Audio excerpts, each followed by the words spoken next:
को लेकर इसरो ने नया अपडेट जारी किया है। इसरो ने एक्स पोस्ट के जरिए वीडियो जारी करते हुए बताया है कि चंद्रयान 3 ने अपना हॉप एक्सपेरिमेंट सफलतापूर्वक पूरा कर लिया है।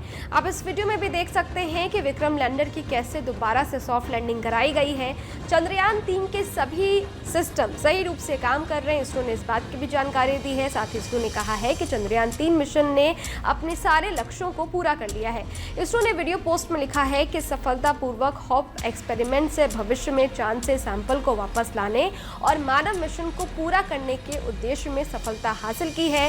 इसरो ने बताया है कि सभी सिस्टम सही रूप से काम कर रहे हैं। इस हॉप एक्सपेरिमेंट के जरिए रैम, चेस्टी और ILSA को वापस मोड़ा गया और सफलतापूर्वक पुनः चांद की सतह पर तैनात किया गया। बता दें कि रोवर के स्लीप मोड पर जाने के बाद कंट्रोल रूम के कमांड पर विक्रम लैंडर के इंजन को दोबारा से चालू किया गया और उसे 40 सेंटीमीटर ऊपर उठाया गया। फिर अपनी जगह से 30 से 40 सेंटीमीटर की दूरी पर सुरक्षित रूप से दोबारा सॉफ्ट लैंडिंग कराई गई। इससे पहले इसरो ने ट्विटर के माध्यम से बताया था कि प्रज्ञान रोवर को स्लीप मोड में डाला गया है। अब 22 सितंबर को इसे फिर से एक्टिव करने की कोशिश की जाएगी।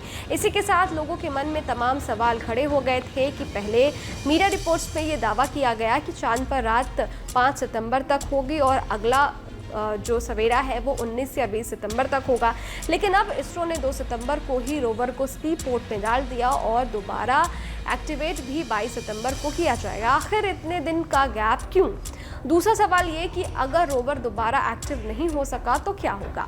ये सारे सवाल तब खड़े हुए जब इसरो ने एक्स पोस्ट के माध्यम से ये जानकारी दी कि रोवर को स्लीप मोड में भेज दिया गया है। हालांकि इसरो की एक्स पोस्ट में ये साफ लिखा गया है कि रोवर ने चांद पर अपना असाइनमेंट पूरा कर लिया है। ये पोस्ट जब किया गया उससे कुछ समय पहले ही इसरो के प्रमुख एस सोमनाथ ने मीडिया के सामने बताया था कि रोवर और लैंडर ठीक तरह से काम कर रहे हैं।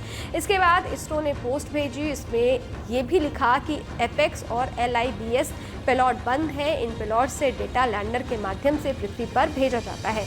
अब ये पूछे जाने पर कि लैंडर और रोवर को 14 दिन काम करने के लिए डिजाइन किया गया था तो जल्दी स्लीप मोड में क्यों भेजा गया? चंद्रयान 3 परियोजना निदेशक P वीर मुथुवेल ने इसका जवाब दिया। मीडिया रिपोर्ट्स के अनुसार उन्होंने कहा कि हम पहले 2 और आखिरी 2 दिन नहीं गिन सकते। चंद्र दिवस 22 अगस्त को शुरू हुआ और हमारी लैंडिंग लगभग दूसरे दिन के अंत में थी। वहां से विक्रम और प्रज्ञान दोनों ने हमारी उम्मीदों से बढ़कर प्रदर्शन किया।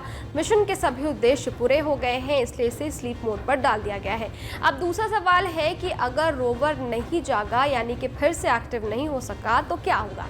चंद्रयान 3 के रोवर प्रज्ञान के नहीं जागने की स्थिति में क्या होगा? इस बारे में भी एक्स पोस्ट में बताया गया है। इसमें साफ किया गया है कि वर्तमान में बैटरी पूरी तरह से चार्ज है। चांद के साउथ पोल पर अगला सूर्योदय 22 सितंबर 2023 को होगा तो उम्मीद जताई जा रही है कि इसका और पैनल उस समय सूर्य की ऊर्जा प्राप्त करने के लिए तैयार होगा। असाइनमेंट के दूसरे दौर के लिए रोवर और लैंडर के जागने की उम्मीद है। फिर भी अगर ऐसा नहीं हो सका तो ये हमेशा के लिए भारत के चंद्र राजदूत के रूप में वहां रहेगा। बताया जाता है कि चंद्रमा पर अपने छोटे से जीवन में प्रज्ञान ने 2 सितंबर तक 100 मीटर से अधिक की यात्रा पूरी कर ली थी, जो इसकी तैनाती का 10वां दिन था।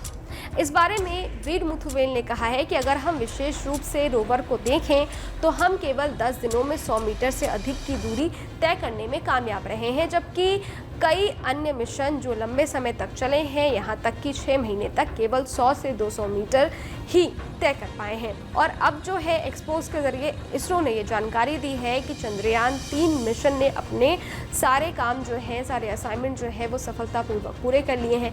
ये वीडियो आपको कैसा लगा? इस वीडियो पर आपकी क्या राय है हमें कमेंट बॉक्स में लिखकर जरूर बताइएगा। इसके साथ ही अगर आपने हमारे YouTube चैनल को सब्सक्राइब नहीं किया है तो फौरन कर लें ताकि हर न्यूज़ अपडेट सबसे पहले आप तक पहुंचे।